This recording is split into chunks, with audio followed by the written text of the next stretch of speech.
বন্ধুরা, এই রোগী বয়স 3, অ্যালার্জি, লাল হয়ে যায়, চুলকানি, অর্থাৎ যেটা দেখা যাচ্ছে, যদিও ল্যাব টেস্ট হয়নি, সম্ভবত রক্তের IgE বেশি, প্রচুর চুলকানি ছিল এবং রাত্রে ঘুমাইতে কষ্ট হতো, এতটাই চুলকানি যে ঘুম নষ্ট হয়ে যেত। হোমিওপ্যাথি সেই মূল কথা যে কেস টেকিং নিয়ে যদি সঠিক ওষুধ দেওয়া যায় তাহলে অবশ্যই খুব অল্প টাইমের ভিতর অতি সত্বর রোগ থেকে আরোগ্য করা সম্ভব এবং সেটা হয়। এই রোগী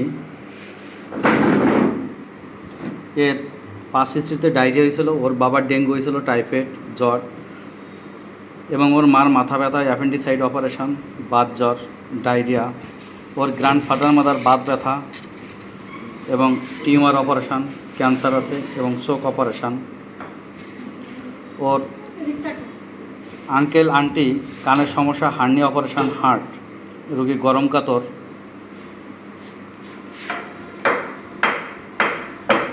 রোগীর কনস্টিপেশন আছে এবং খুব ঘন ঘন ঠান্ডা লাগে এবং প্রচুর মুখ দিয়ে লালা পড়ে।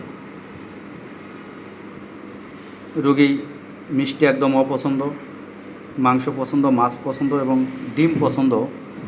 অ্যালার্জিটা প্রথম শুরু হয় শীতকালে এবং আমরা সব হিসেব করে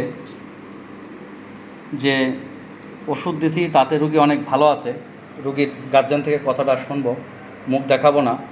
হ্যাঁ, এখন আপনার মেয়ে যে একবার ওষুধ খেয়ে কেমন আছে এখন? আল্লাহর রহমতে সুস্থ আছে, আর ওঠে না এখন পর্যন্ত। যে লাল লাল উঠে উঠতো ওটা এখন আর দেখি না।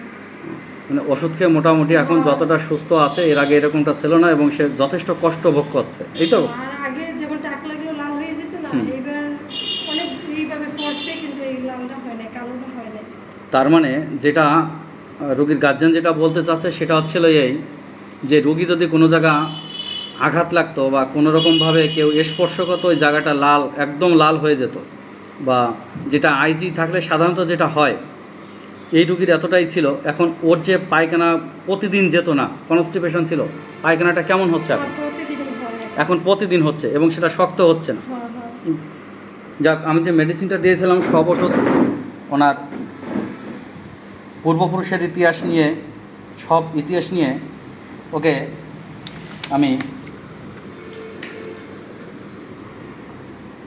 মেডোরিনাম দিয়েছিলাম এবং সেই একবারের ওষুধে রোগী পুরোপুরি ঠিক হয়ে গেল।